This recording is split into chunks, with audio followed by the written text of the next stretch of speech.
you want to click? I can move over here and click. Now, I'm just going to stand down here. I'm not going to use the microphone because I think you can probably hear me. If not, just wave and I'll speak up.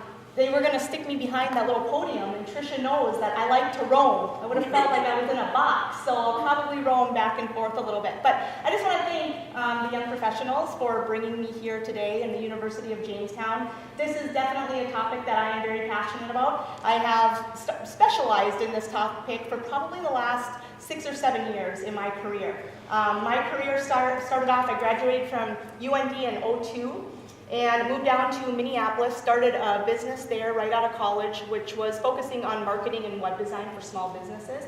I did that for, 2002 to 2007, 5 years.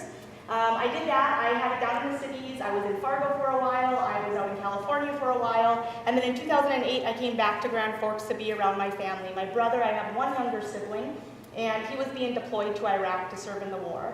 And I just really wanted to be closer to my family during that time. So I came back. I was diagnosed with cancer, and a month later, my brother was almost killed in Iraq and spent 9 months out in Walter Reed in Washington, D.C. recovering.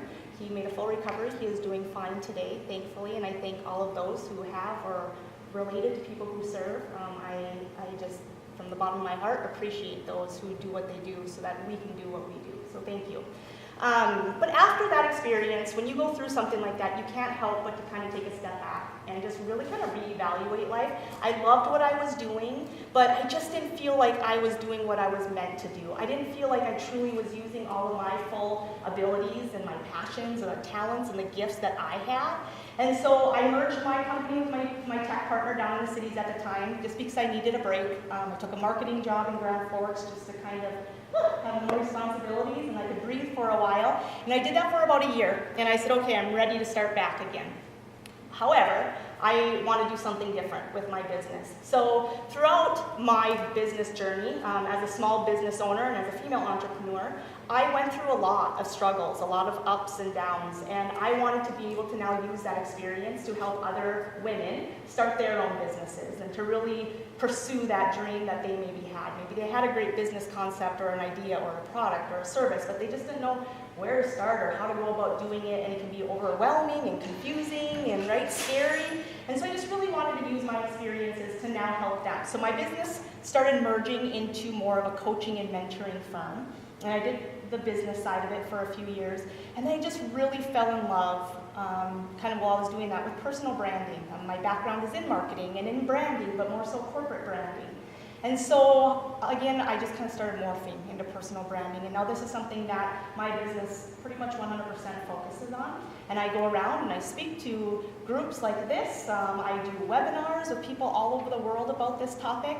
And the topic that we're going to talk about, yes, it's personal branding, but it's a little bit different than what most of us might think about branding, right? We think about, go ahead, Lindsay.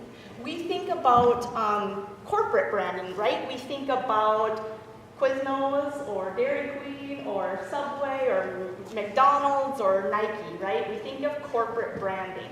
And in reality, it can kind of be the same thing as personal branding, right? So let's just take McDonald's, for example, or maybe I should use Quiznos or Dairy Queen, right?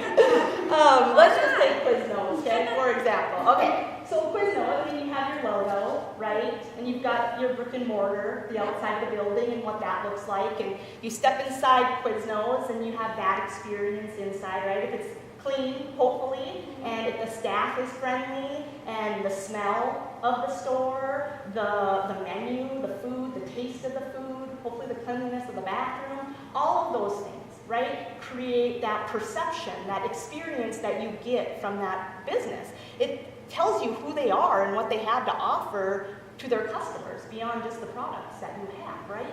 So it's kind of the same thing with personal branding. Personal branding is really all about what you can click ahead.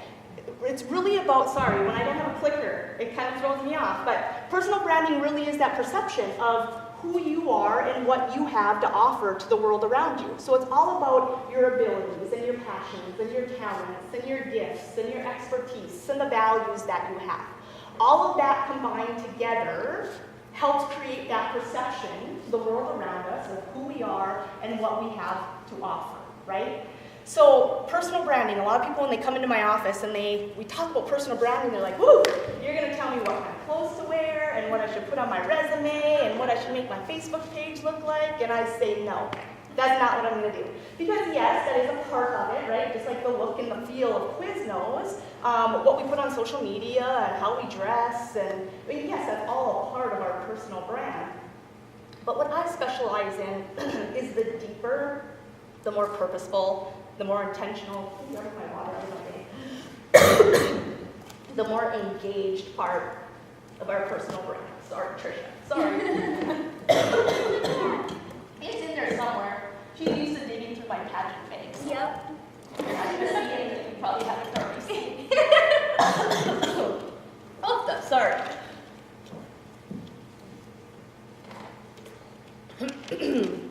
So, we're not, again, going to talk about kind of like that superficial, that surface brand, right? We're going to get a little bit deeper and talk about something that's a little bit more real. Because you know what, we can all do it. We can all create a perception, right? And sometimes a false perception of who we are and what we have to offer to the world around us. We all do it. Us ladies, let's face it, how many times we take 10 selfies, and then filter out one and then post one, right? Okay, and I do this too, okay? So I'm gonna have you click. This is just a couple examples. I like to share these. So, as I mentioned, I'm a proud new mom. My husband and I have been trying for a few years, and it just hasn't worked. I struggle with some fertility things, but back last year, we had the opportunity to adopt our little boy. And so we just adopted our little boy last December. But so this is Micah. So Micah just recently got baptized.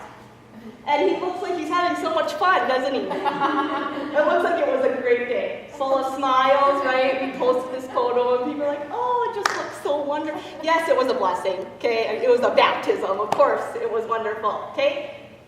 But these were all the photos I took to get the one good one, right? I put on there, oh God, the day was so great, okay? I love sharing photos of my kid now. He's gonna hate me when he's older. Okay, the next one, let's just show one more. Okay, because I do this, we all do this, okay? So we'll go to the next one.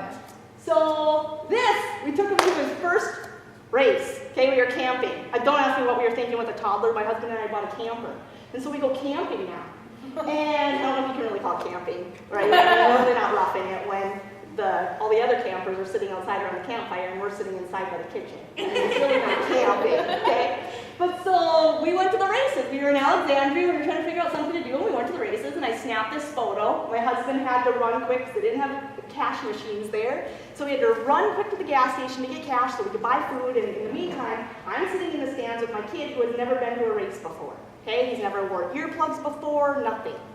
So in the meantime, because I wanted a photo that I could send to my family saying, look, we're having so much fun at the races, Micah's first time, okay? So I took a different photo and I sent it to my husband saying, I think we just wasted $40 because this was really what was happening. Okay? But this is what we do, right? I mean, we do. You can create a total different perception of what really is going on, right? So I just share those with you because they're fun. And like I said, my kid's going to hate me in 18 years. But that's not the brand that I'm going to be talking about today. I'm going to make you think about some of these things, right? What is that stuff that we are putting out there on social media? And how is that affecting our perception of who we are and what we have to offer to the world around us? But I'm not going to stand here today and tell you only put the good ones and not the bad ones. Because you know what, that's life, right? And like that's all real and that's okay. So what I'm actually gonna, again, be talking to you, you can click all through 3 of them, is just being purposeful, intentional, and engaged in your brand. And just really understanding that perception of who you are and who you are to what the world around you thinks of you, right? And I'm not saying that so that you're gonna worry about what people think about you. It's just more or less just being very self-aware of who you are and that perception that you're creating of yourself, right? So the first one is purposeful, and you can just click through all of those. So in our lives, this is one thing that I work a lot, and we have some men here too, a couple men. So I talk to both of you too. If I say women, I don't mean to exclude you.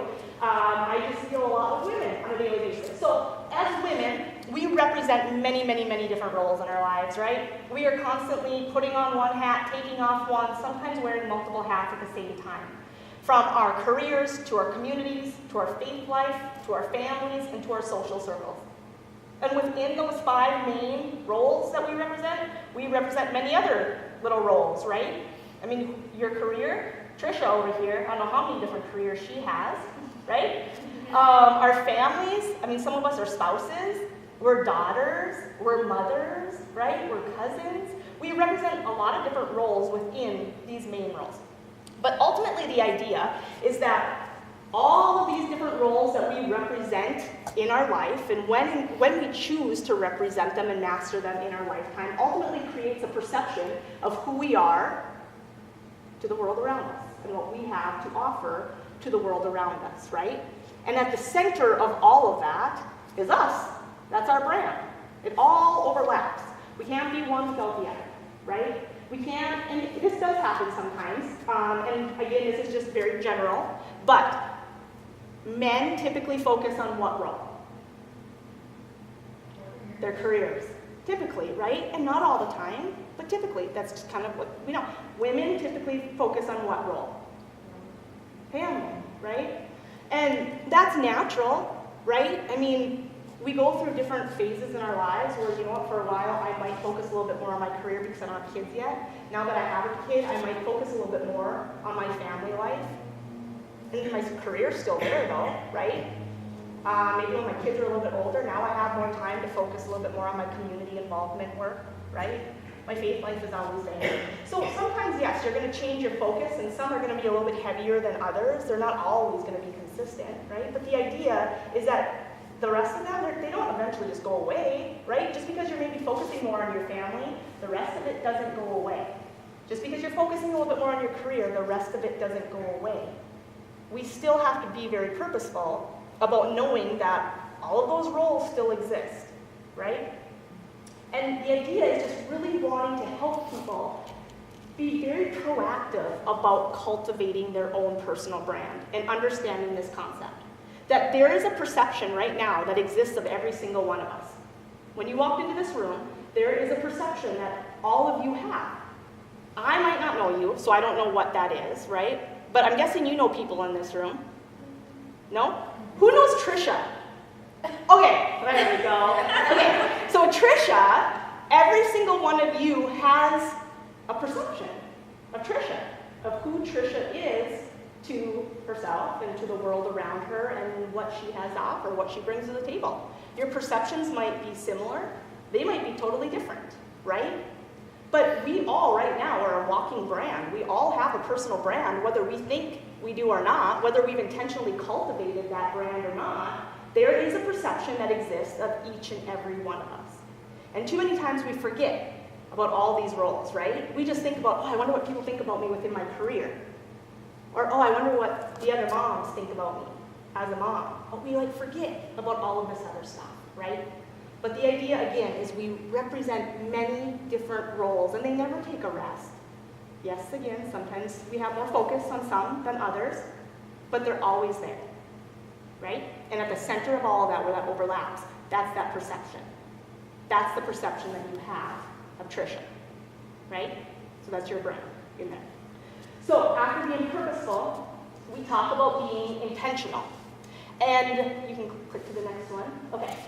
So, and again, I could sit here and talk about this all day with you folks. I really could. But I'm just going to kind of give you the Reader Digest version of all of this. And I know we have some time for a Q&A afterwards. So if you have questions on anything, by all means, ask me and we can dive a little bit deeper into some of this stuff.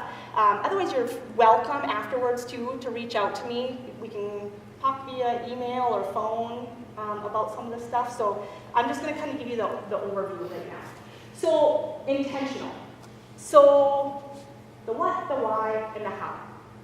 Too many times, and I have been very guilty of this, and every now and again, if I'm not being intentional, I find myself doing this too. But too many times, we just put things on our calendar to put things on our calendar because it's basically busy work, and we want to feel productive. We want to feel like we're doing something. We do that sometimes, right? Sometimes I create my to-do list, like I have a Saturday, because I'm really not used to downtime. I know I have to use downtime. But on a Saturday, if I don't have anything to do, sometimes I just create a to-do list so it looks like I did something during the day. So I feel productive. Like when I did laundry, I dusted, I cleaned the toilet, right? I mean, we do this little to-do list. But the idea is not just putting busy work on our calendars, and really being very intentional about the things that we're doing with our time and in each of those roles that we represent. To me, we only have 24 hours a day. Every single one of us has the same 24 hours. And what you choose to do with yours and yours and yours and yours and mine is going to be different. But I guarantee you that what I do with my 24 hours is very intentional. I know what, I know why, and I know how. I know what I'm doing, I know why I'm doing it, and I know how I'm going to go about it to get the best results. I used to just do things to do things because it made me feel productive. And I don't anymore. Unless it's helping me fulfill my personal brand and enhance my personal brand and fulfill who I am, right? What I have to offer in each of those roles, I don't do it. Now, that's not to say that you can't just sit and chill on the couch and binge watch The Bachelor or something, okay? Because we all need that downtime too, right? We do. We need to rejuvenate. And that's okay. You can go get that massage.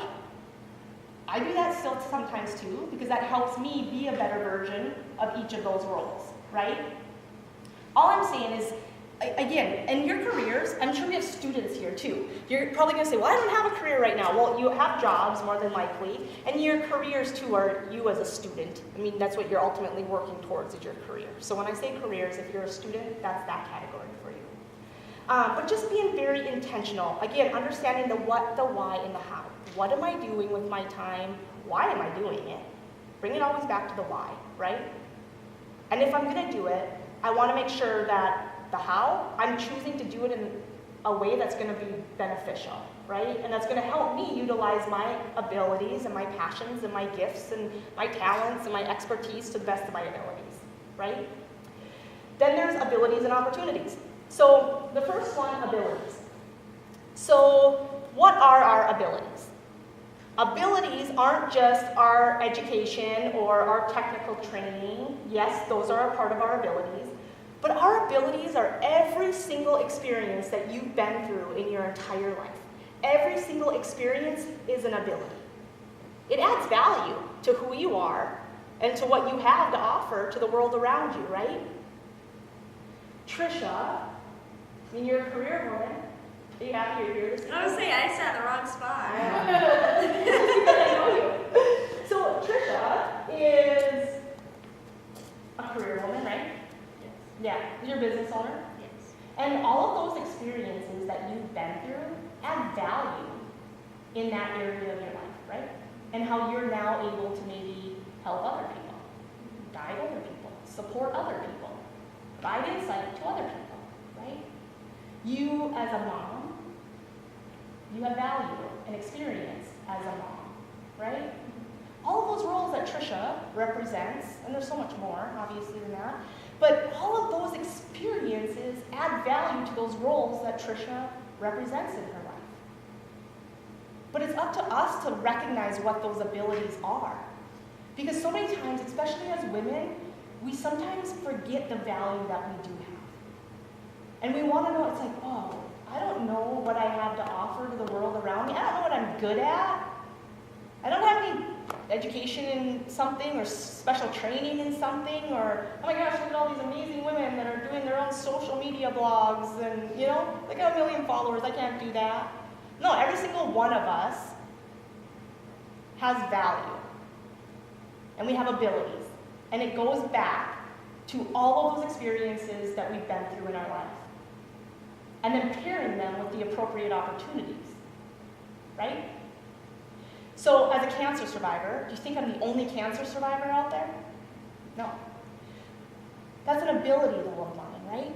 That's an experience that I had that gave me value. And I truly believe that all of those experiences that we go through in life, we're supposed to use those. We're supposed to use those to not only better our own lives, but to better the lives of those around us. Otherwise, why do we go through what we go through? Right? I mean, really, what's the point of life if we're not using our experiences and doing something with them? But my experience as a cancer survivor has value.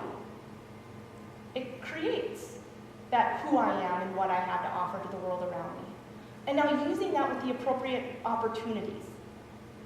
Now, me as a cancer survivor, my opportunities might look different than this person as a cancer survivor. Might be different than this person as a cancer survivor, right? My struggle with infertility, that experience is going to be different than this woman with infertility and this woman with infertility. My experience with adoption is going to be different than this. You know what I mean? So our experiences are going to be different, our abilities are going to be different, our opportunities are going to be different. But for me, I said, and I'm just going to use some examples, but for me, I said, okay, I am going to use my abilities and my experience as a cancer survivor. I really took kind of like a step back and said, what did I go through as a cancer survivor? What did I struggle with? And I struggled very much with the emotional and spiritual side of recovery. It wasn't so much the physical side, that was easy, but it was more of that spiritual and emotional side. And so, okay, here, we're supposed to do something with this, right? And so I reached out and I started talking to other survivors and their support systems about what they were going through and what they were lacking in their survivorship journey, and it always came back to the emotional and spiritual side. There's so much attention put on the physical aspect of recovery, rightfully so, but it's the emotional and spiritual side that was getting overlooked and ignored and totally misunderstood. And I said, okay, well, there's something that we could do here with this. And so I started a nonprofit that focuses on the emotional and spiritual recovery of survivorship. And we assemble and distribute survivor sacks to cancer survivors now all over the world. All because I had an ability and I saw an opportunity that I paired it with, right? So, same thing, I'm going to talk about pageant. Same thing, I was not a pageant girl, okay? Anybody here ever done pageants besides Trisha? Pageants? One? Okay. So, I participated in my first pageant at the age of 36, 35? Okay. So our director had reached out to me. She saw something. And I just share these stories with you so that you can kind of start thinking of different areas, right? Different experiences. So she reached out to me and she said, hey, Ashley, I've never met you, but would you ever consider participating in this pageant? And I said, thank you, but no thank you. What? I mean, literally, that was my conversation with her. That's the truth. And I was like, okay, I took a few days to think about it. I did some research about what they did and who they were and blah, blah, blah. And really, I kind of sat back and I was like, wow, you're a hypocrite. Every single day, you talk about abilities and opportunities, right? You have abilities and pair them with the right opportunities, and that's how we become the best version of ourselves, okay? So I tell people this every day. But did I do it? No. I just right away, I click, no thank you. Because too many times, what do? We get tunnel vision of what we want to accomplish in our lives and how we think we're supposed to accomplish it, right? Like, especially women. We just like get on this path and do not distract me. I don't want to see all these things. This is what I'm going to do and this is how I'm going to do it. But sometimes if we take those blinders off, we actually like pretty awesome, beautiful opportunities going on around us that we're just not seeing, right? So I thought, okay, abilities. I have the abilities. I have this pageant, the North Dakota International System, is very philanthropic. They're platform-based. They look for women and young ladies that represent a cause or an organization that they want to bring awareness to. So I have the Coquel Foundation. It's an ability, right? So I said, okay, I suppose. I have the abilities, here's an opportunity, I'm going to pair them together and I'm going to do them. So I ended up doing it. And again, you know what, it helped me, number one, just bring awareness to the Coquel Foundation. Even though it was just 300 people that day, I brought awareness to the Coquel Foundation. It helped me lead by example for the women and the young ladies that I coach every single day. And it helped me network with some amazing women from around the state who I didn't know otherwise, right? I would have never had that opportunity had I not just said yes. And had I not taken that step back and reminding myself, okay, life is about abilities and opportunities. And how can I make something of this, right? Same idea with our adoption. You know, for a few years, life, I'll talk a little bit more about this, but life, there isn't a timeline, right? We sometimes live on this invisible timeline. There's no cookie cutter to what life is supposed to look like. And so believe me, I thought that by the age of, I will be 38 in November, I thought by now I would have probably 3 or 4 kids, right, that were all a little bit older. At the age of 37, I just became a mom. And it was through adoption. It wasn't through natural birth. That was not how I pictured my life rolling out and happening when I was younger. And for a few years when I struggled with this, it was hard. It was really hard because, again, we sometimes have that idea of what we want life to be like, right? And how we see our life going, and we have these great big plans. And when they don't go exactly that way, we sometimes have a tough time of letting go of that idea of how we thought life was supposed to be and opening our eyes up to other opportunities, right? And so I truly believe it's because of this concept that I teach to women and men every day about abilities and opportunities that I said, you know what? I have the abilities. This is my ability to be a mom. Yes, we can provide for him. We have the financial means. We have a home. Yes, we've got those things, right? Those are abilities too. But I am loving and I'm compassionate, and at the age of 37, I'm more patient than I was when I was 24. So that's a blessing in itself, right? I've got the ability to be engaged in my I just have a different outlook on life now. So yeah, I've got the ability to be a mom. And here's an opportunity. When we got that call that said, Mike is actually related to my husband, and his birth grandmother reached out to us and said, Mike is going up for adoption. Do you guys want your name in that? And without question, I said, yep. It's not how I pictured my life. It's not how I thought I was going to have my first child. I always imagined being in the hospital room with my husband and my mom there, right? We live in a fairyland. No. It's not how I pictured it at all. But life is about abilities and opportunities. And had I not paired this ability and opportunity together, I wouldn't be a mom right now.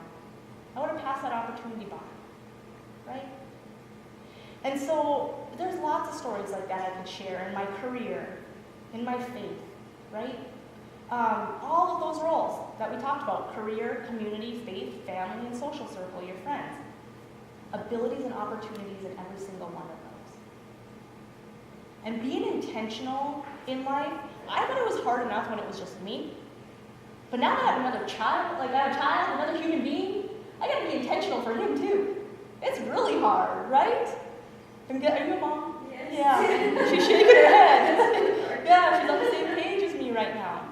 And you know, you might not be a mom right now, but you're in your social circles, in your faith life, in your communities, we have to be intentional about the things that we're doing and that perception that we're creating of ourselves, right? You know, I had somebody reach out to me the other day. This goes back to that perception of who we are and what we have to offer. Yarn Media in Fargo, they had a project they were working on, and they were looking for a professional working mom. That was the image they wanted. That was the character that they wanted. And guess who they thought of? They thought of me. Because again, that's that perception that I've created for myself, that I am a professional working mom, right? I was at church a couple weeks ago, and they were looking for a couple people to be a part of a committee, and they wanted somebody that is, you know, very active in the community and very rooted in their faith, and right, blah, blah, blah, blah, blah. Who do you think they thought of? Me. Because why? Because I'm intentional, right? I create that perception that, yeah, I am very active in my faith and intentional about my faith, and I help out at church, I read, or I serve communion, because again, it's an ability and it's an opportunity, right? I'm intentional about that. So there was a community event maybe a couple months ago, and again, they were looking for somebody to come in who's very philanthropic, who's very community-minded, who volunteers in her community, that cares about her community, that wants to see growth. Who do you think they thought of? Now, does this happen just overnight? Of course not, right? I don't create a billboard for myself that says, if you're looking for a professional working mom, call me, right? No, okay? This happened over years just because I was intentional about creating that perception of who I am to myself and to the world around me and what I have to offer. Now, do some people have perceptions of me that maybe aren't accurate? Sure. But I don't care. That's on you, right? proactive and cultivate my own brand and my perception, then that's all that matters, right? So again, be very intentional about what you're doing in every single role of your life. And it's okay. You might put a little bit more focus over here as a student right now, and maybe a little bit less in your community, but still do stuff in your community because it doesn't go away, right? And pretty soon when you're looking for a job and they're looking at your resume and, oh, you haven't done any community work, right? You still want to, again, we're all well-rounded and all of those roles are going to overlap to create that overall perception. And the beautiful thing about this is we can control that. We can cultivate that. We don't have to take a passive approach to just allowing a perception to be created of us. We can be very intentional and proactive about creating our personal brand because of what I'm talking about today, right? So first was purposeful, understanding our roles in our lives. Second was intentional, understanding the what, the why, and the how, understanding our abilities and our opportunities. And remember too that everybody's abilities are going to be different, everybody's opportunities are going to be different, right? Again, Trisha and I, we might be business women, but our opportunities are going to be different. We were both in a pageant, our opportunities are different. As a cancer survivor, opportunities are different, okay? What makes us unique is how we combine our own abilities with the opportunities around us. That's what makes us unique. Because as students, I guarantee you when you graduate, you're not the only student with that degree. So now how are you going to set yourself out apart from everybody else with that degree? With all those different roles that you represent in your life and whether or not you've actually been intentional about them, right? Okay, so again, your opportunities and your abilities are going to look very similar to those around you. But what's unique to you is how you combine them and what you do with them. Okay? So then the last one is engaged. And there's a difference. There's a difference between partial and full engagement, right? We think we live in the era of social media. So we think because we pull out our phones and we sit for a half hour and we scroll and I like, that I'm engaging with people. No, you're not. That's very superficial engagement, right? That's partial engagement. I might be like, oh, hey, Trisha liked my stuff. I wonder what Trisha's doing. Right? I mean, yes, a little bit of engagement there. But at some point, full engagement, we need to put down the phones, right? Yes, social media is great. It does a lot for small businesses and for creating our brands and that perceptions, right? But that's not true engagement. And to be engaged, we have to be able to differentiate the fact that clicking through social media and hitting like and spending 5 hours scrolling and doing all the filters on your photos so that you can post ones, people can see what, that's not full engagement. We want to put down the phones, right? Shut them off. We have rules at our house. At dinner time, we have no phones on the table. When my husband and I are in bed at the end of the night, our phones are on silent. Like, we just have those times during the day where we engage with one another. When I'm at a meeting, my phone is away. If I'm having coffee with my friends, my phone is away. Now, unless I know my husband needs to get a hold of me for something or whatever, then it might be out, just in case he calls me. But how many times I've sat and had coffee with somebody and I'm trying to engage with a friend or a colleague and they're constantly looking at their phones or like texting back to somebody or, right? I just got a new note, oh, I got a new like on Facebook, that's cool. What? I'm having a conversation with you, right? So just being able to recognize there's a difference between full and partial engagement. And we really need to get better at the full engagement. And being engaged with the people around us. That's the biggest thing. Our friends, our families, our colleagues, our coworkers. Knowing when to shut that stuff off, right? And engage with ourselves sometimes too. It's okay to shut the phone off and go take a hot bath or have a massage and not worry about what's going on social media. You'll survive. It'll be there tomorrow, right? So just again, be very aware that there's a difference in full and partial engagement. Seasons of life. And this is one that I honestly could talk all day about. So there are different seasons of life. This is a joke in my house. My husband is always like, what season are we in now? Right? It's like constant. Like, yeah, shut up. But we are in many different seasons of our lives. And this is kind of what I referenced earlier. When I was younger, I was raised, being an entrepreneur is very in my family. Right? I was raised that my grandparents and great-grandparents were farmers. You picked something and that's what you stuck with until you retired, bless you. Right? That's what you stuck with. Being an entrepreneur, especially when I started in 2002, because you have a school of entrepreneurship now? Do you have an entrepreneur program? Were you saying here in Jamestown? Right? Okay. Here in the university. Okay, and that's so awesome. UND has one now too. And that's so great because when I was an entrepreneur in 2003, okay, oh no, that just meant that you were unemployed. I mean, honestly, that's what that meant. That was a fancy word for unemployed. And you were working for yourself, right? So it's way different now, like totally different. But I was raised that there was this timeline of, okay, you're going to graduate high school, you're going to go to college, you're going to graduate college, you're going to find a job, you're probably going to meet somebody, you're going to get engaged, you're going to move in and buy a dog. You have to have a dog. I'm not a cat person. I love cats, but I'm a dog. You get a dog. And then you probably get a new car because you finally got a good job. So then you get a new car. Then you're going to get married and buy a house. And then you're going to have a couple kids, right? And then they're going to have kids, so you have grandkids. Like, what? Literally, this was the timeline that I was raised on. And that's not the case. I'm 37 years old and I just had my first kid. Totally, my poor mom, I tell you. Just to put some perspective on this, my mom was 17 when she had me. So 17, how old? I can't even do math right now. 17, I'd have a 21-year-old right now? Is that right? I mean, if I was my mom, doing things, granted she did it a little bit earlier than she wanted to. It wasn't her plan, but I would have a 21-year-old right now. I can't even fathom that, I'll be honest with you. I can barely take care of my own Micah and my husband. I can't imagine a 21-year-old.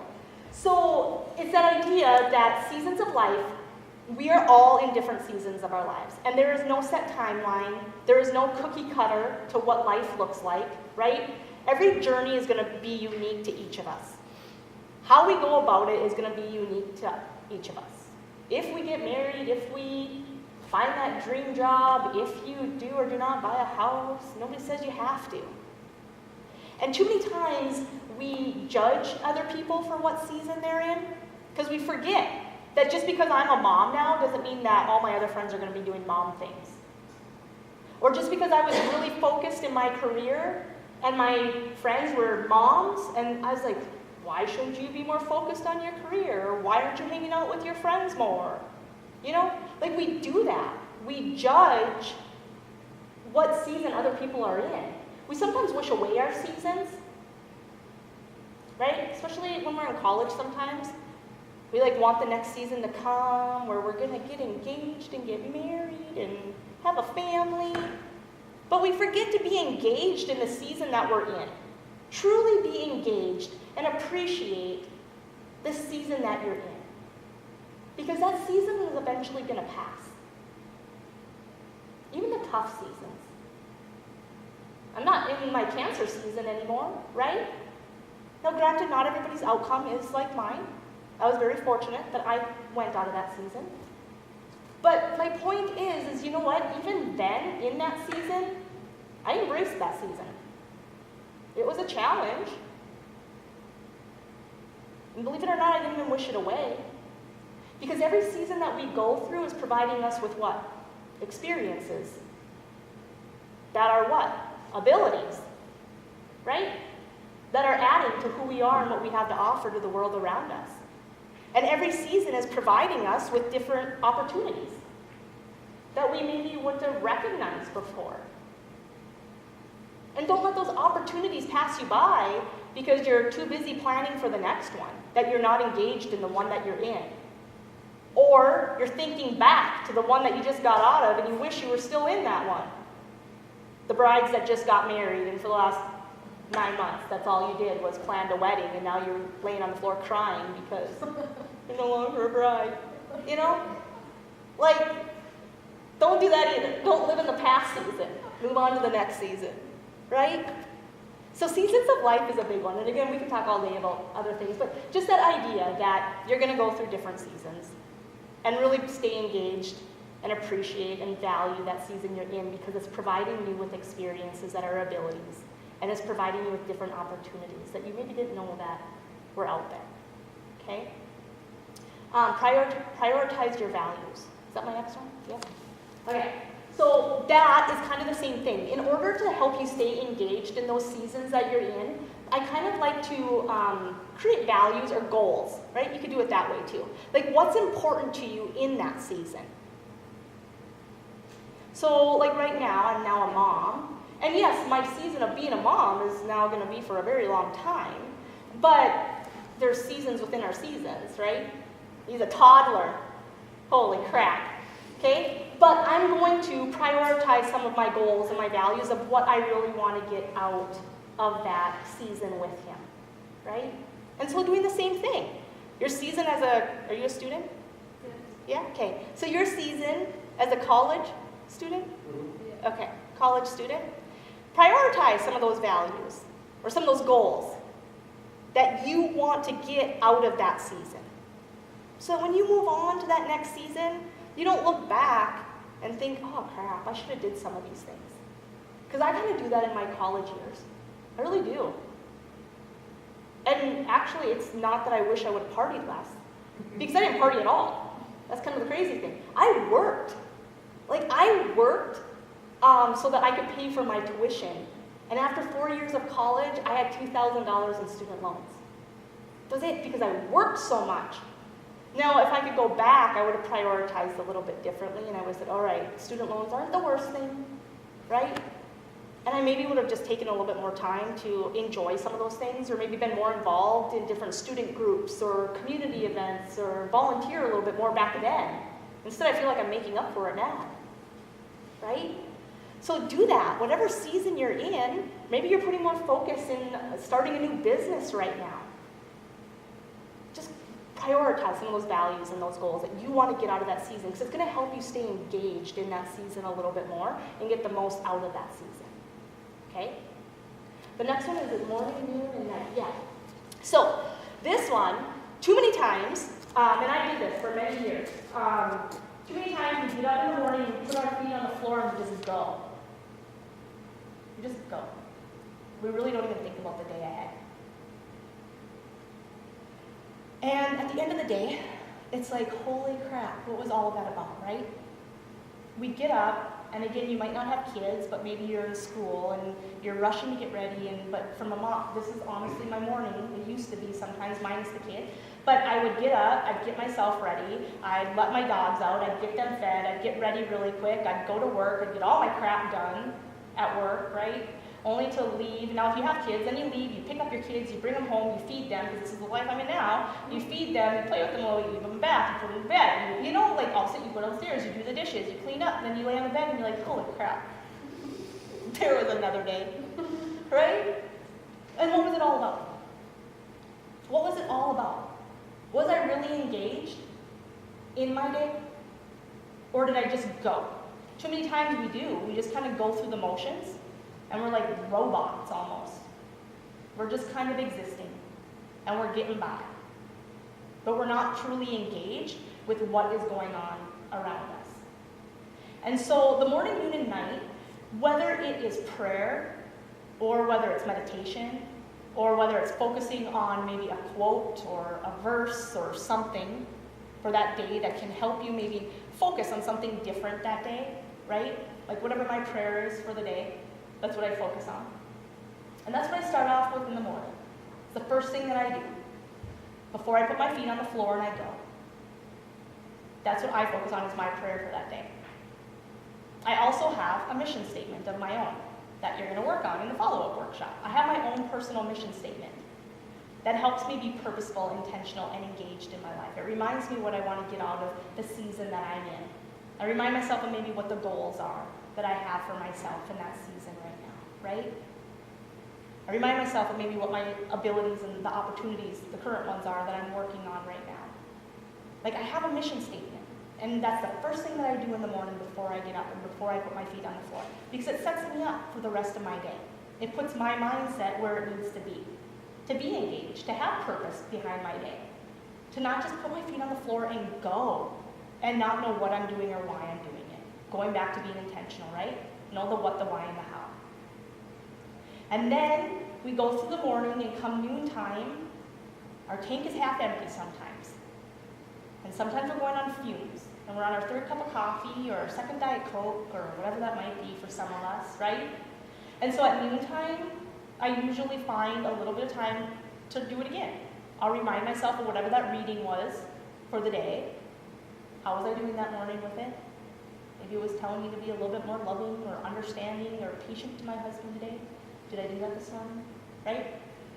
So I make sure I just kind of put myself back on center again, halfway through my day. And then come the end of the day when I'm laying in bed, before I go to sleep, my husband and I do the same thing. We just remind ourselves of what today was all about. And so I read my reading again.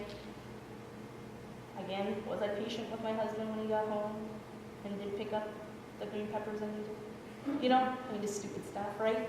But it's that morning, noon, and night. It's really, again, all about the mindset and keeping yourself engaged in your day and reminding yourself what you're doing, why you're doing it, and kind of how you're doing it, right?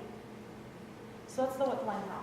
Or the morning, noon, and night. And then the last one, and again, there are a lot of different bullets that we talk about when I work with clients. There's probably twice as many as this. These are just the ones that I really wanted to share with you this evening, because I knew we had some limited time. But the last one is a coach, a mentor, or a spiritual advisor. And I always I started out with a coach. And like Lindsay had said, sometimes when we come and we listen to somebody speak, we are excited, right? Or we're motivated, and we leave here, we're like, woohoo, I got this. And then tomorrow you're like, crap, what'd she say again? Right? Or it's like, oh crap, sometimes I wish I had that little motivational speaker in my pocket that I could pull out. Like, okay, tell me it again, go, right? But we don't have that. So, sometimes working with a coach is good, because it's gonna kind of keep you on track. I have my own coaches that I work with. As a coach, I have my own coaches that I work with. I have my own mentors that I work with. I have a spiritual advisor that I work with. Because we don't always know, right, the answers to everything. We like to think we do sometimes, but we don't. And sometimes we need help. We need help being purposeful. We need help being intentional. We need help being engaged. As a coach, I coach this every day to people, and I still need help. Because yes, I do try my morning, noon, and night. Am I being honest if I say there are some mornings where I don't do it? Yeah. Because I woke up late, or right? And you know how different the end of my day feels when I haven't done that versus when I have done it? Totally different, right? Or sometimes we just get in ruts, right? Sometimes those are the seasons that we're in. We're just in a rut for many different reasons. And we need somebody there to help get us out of that, or maybe to get us back on track. And so work with a coach or a mentor or a spiritual or a professor even that you maybe know that could help you with some of these things. But again, the idea of what we wanted to talk about this evening is your personal brand is much more than that perception that you put on social media. Because my kid is not always happy, even though I like to show you that he is. He's not, right? But being just very purposeful and very intentional and very engaged in the lives that we're living and in those roles that we represent in our life. Because again, careers, community, faith, families, and social circles. We all represent those roles in some way or another. And it's up to us whether we want to be intentional about those roles and engaged in those roles or not, right? And whether we choose to be or not, that ultimately what? It creates that perception of who we are to ourselves and to the world around us and what we have to offer. And so, you can go to the next one. So again, that was just the being purposeful, intentional, and engaged. And so I would just encourage everyone to go home this evening and think about those different roles that you represent. And within those main roles, even like family, break it down. Like I am a wife, and I am a mother, and I am a daughter. And am I being intentional and engaged in those roles, right? So I'd encourage everybody to go home this evening. And be real and raw and honest about who you are. Because there is only one you. Don't try to create a perception of somebody that you're not. And you know what? Maybe, because I was like this at one time, there were moments in my life where I didn't like the perception that maybe people had about me. Because of I created it. There was a point in my life where I wasn't intentional or engaged in my community, or in my family life, or in my faith life. I wasn't. But the beauty of it is that no matter where you are right now, right? No matter what that current perception is, we all have the ability to be proactive about cultivating it into what we want it to be. That's the power of this. Maybe you're killing it in your career, but you're struggling in your family. Or maybe you're killing it in your family, but you're struggling in your community. And you think, yeah, you know what? Yeah, I could probably volunteer for that potluck on Monday. I'm just being lazy and don't want to. Right? So when you create that mission statement of yourself, it's thinking about each of those roles. And saying, if Trisha came up here right now, and I'm not going to make you do this, okay? All right. But if Trisha came up here right now, and I asked each of you, what is your perception of Trisha in family, right? Is she a loving mom, if you've seen her out in public, or is she dragging her kid across? Hey, that happens too, okay? That does, right? You know, I mean, is she, like, business-wise, right? What is that perception that you have of Trisha in the business world? Is she a business owner with integrity? Is she kind to people? Does she treat her employees fairly? Is she honest? Or does she want to rip you off and overcharge you for a sell? I don't know. What is the perception that you have of her in her faith life or with her friends, right? So if I pulled her up here, Trisha up here, what Trisha, and you don't have to answer this, but what Trisha and all of you, what would you want people to say about you in each of those different roles that you represent? You know, I kind of remember some of those examples I gave you earlier, of like when my church was looking for blah, blah, blah, blah. They reached out to me, right? I mean, it's the same thing with my family. I had a family member that was in need in Grand Forks a couple weeks ago. And who do you think my family thought of to reach out to go help them? Me. Because I am that person that will drop anything and everything for my family if I can. And my family knows that, right? We don't just walk the walk, talk the talk, we walk the walk, right? We don't just say, I'm going to be there for you when you need me, but then you call me 10 times and I'm always busy doing something else. Right? And that's the same thing. We can't just talk the talk. We can't just sit up here and say, okay, this is who I want to be in each of these roles. This is what I want people to think of me and know me as in each of these roles, but then I don't do those things. I don't want you to think I want you to think I'm community-minded, but then I don't want to go out and volunteer and never do anything. Right? Or I want you to think that I'm like a loving and supportive and patient parent, but then I'm always screaming at my kid when you see me in the grocery store, or you know what I'm trying to say, right? So when you're doing your personal mission statement, think of that. Think about each of those roles and who, if you had to, in a quick little paragraph of who you are in each of those roles, what you have to offer to the world around you and to the people in those roles, what would that look like? And can you honestly take a step back and say, yeah, I'm actually doing that. That is the perception that people would have of me. And if you're not, that's okay. You can change that, right? You can be more intentional and more engaged in those roles that you're maybe lacking in right now. just remember that I just made a post about this the other day. We can't do everything, right? But we can do anything.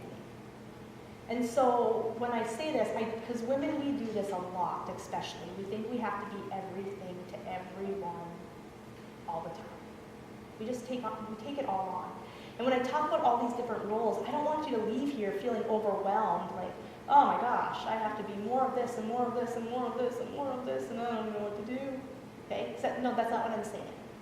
Because again, it's okay to be a little bit more in your career than you are in community or family. That's okay. You don't have to be everything in all of those. Because again, there's going to be different seasons of your life, right? And you're going to have the opportunity to do that. But just remember that those don't go away. You should still do something in your community. Might not be 10 things, but do one thing. Right? Join the young professionals. There, you can do that. I was part of the young professionals in Grand Forks. So I was the president in, I don't even know, 2016 maybe, I don't know. Again, that was an opportunity, right? I had the abilities, it was an opportunity. So just go home and think about those different roles in your life. And think about how you can be more purposeful and more intentional and more engaged in each of those roles. And in that perception that you're creating for yourself. Because that is your personal brand. It's not, yes, this is right. I mean, if I would have showed up in sweatpants, I mean, you'd have a perception of me, right? But this is like the very superficial stuff, right? The presentation on the board, my outfit. I mean, all of this is giving you a perception of who I am. I probably should have shared a photo, though, of me in my sweatpants, coaching people, because 95% of my time, I have no hair done, no makeup on, sitting in my sweatpants in my office coaching people, because they don't see me. It's awesome. I know, it's great. But so I just want you to go home and just, again, think about those different roles. And just think of, like I said, the deeper side of your personal brand, right? And then when you go to the workshop, you can think about some of those things of, okay, yeah, when I go to a meeting, maybe I should dress a little bit more professionally than putting my hair in the bun and wearing my pajamas, right? So yes, because those things do come along with it. But I want you to go home and I want you to think about what is your brand saying about you? And how can you be more purposeful, more intentional, and more engaged in the life that you're living to create the personal brand that you want. And that's it.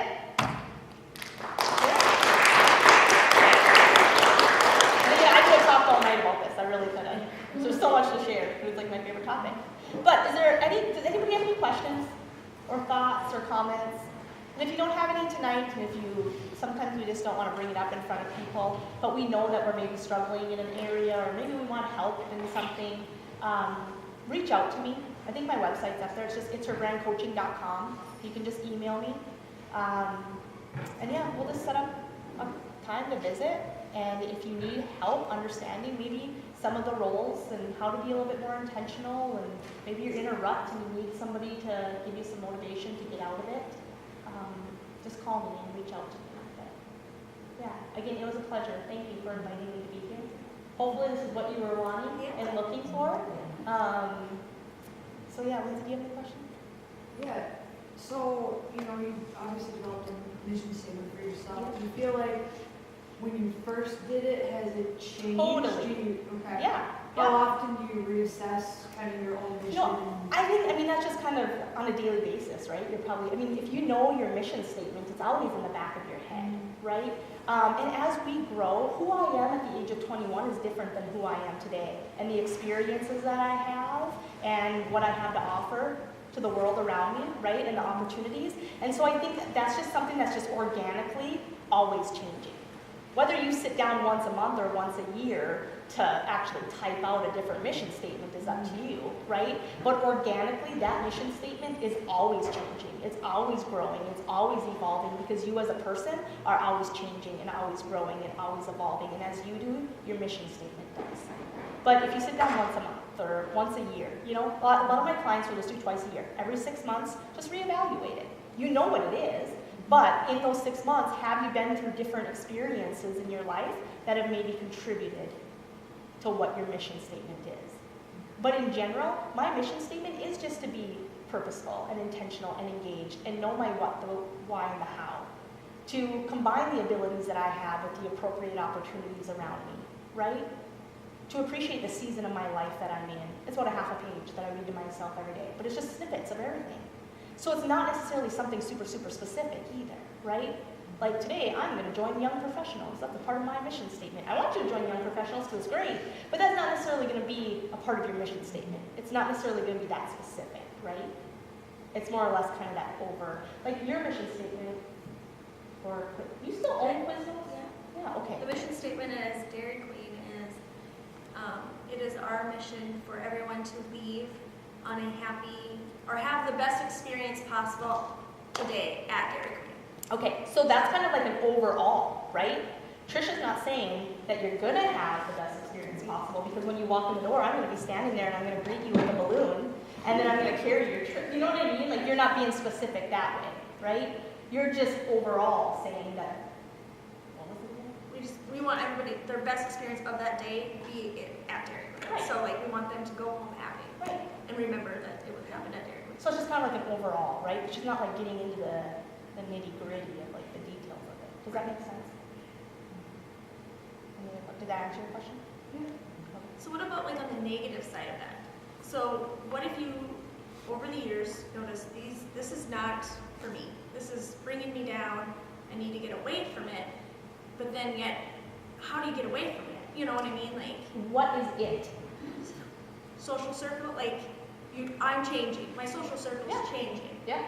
And you then know what? how do you tell a friend of 17 years, With the seasons you of know, life, this doesn't work anymore? yeah, and that's actually one of the things that we talk a lot about. With the seasons of our lives, things change. Friends change, right? My husband for a while was stuck in this mindset that just because he's been friends with the kid since he was 10 years old, that he still has to be friends with the kid. And when that kid isn't bringing out the best version of maybe my husband, you don't necessarily have to be friends with him anymore, right? And this is actually a topic called picking the weeds that I talk about with my clients. And it's all about removing negative influences that are hindering our own growth and development. And some of those, and again, that's a whole other topic I could talk all day about, but some of those are our own mindsets, right? Our own thoughts and behaviors and attitudes. Some of those are our environments. So the TV we watch, or the music we listen to, or the conversations that we're a part of. And then some of those are people, the people in our life. Sometimes, unfortunately, it can be friends, and it can be family, it can be coworkers or colleagues or neighbors, right? And how you go about it, just like a weed, we get rid of weeds differently, right? Not every weed we tackle the same. Some weeds are prickly, and when you try to remove them, they're gonna prick you back, so you gotta use gloves and different tools to get rid of them. And it's the same thing with people in our lives. Not every negative influence you're gonna be able to get rid of the same. And you might be trying to get rid of a colleague, and Lindsay might be trying to get rid of a colleague, same situation, but still how you go about it is gonna have to be different too, based on the relationship and the environment, right? But sometimes it's just a matter of distancing yourself, right? Sometimes it's a matter of being honest. If you have enough of a good relationship with that person, being honest with them. One of my really good best friends, still to this day, one of my best friends, she went through a rut. And it was hard to hang out with her because everything was just negative and it sucked the life out of me. And you know what? I have been that person to people too. But I was able, because we had a close enough relationship, I was able to talk to her about that. Right? So that was a weed that I was able to nourish back into a plant. Right? But I don't have like, this is what you can go and do, Tricia, because every situation is different. And without actually visiting with you and being more in depth about the situation and the exact kind of weed you're dealing with, I'm not exactly sure what tools to use to get rid of it. Well, weed's gone, so. Okay, because then sometimes weeds can come back, right? Weeds Yeah, can come back. they can. And so sometimes it's knowing how to, we call it identifying the weed, picking the weed, and then nurturing the garden. Because weeds come back sometimes, and we have to nurture our garden to know how not to let those things creep back into our lives, right? And so, call me, because we can talk about it. But yeah, so that's actually a fun topic that I actually teach to people too. So, no, did that answer your question? Yep. Any other questions? Thoughts or comments? Was this beneficial or helpful? And you know what? Nothing is profound, right? You've heard a lot of this before. I'm reading a book right now called Girl Wash Your Face. Me too. Everybody else in this room? Or you've probably heard of it and you're like, seriously, I'm sick of hearing about it. No, it's so good. It's good. We're It's so halfway good. through it. Yeah. But again, nothing in that book is so profound that we haven't No. heard before. No. Nothing I'm talking about today you haven't heard before. It's just sometimes how we put it, right? Or how we say it.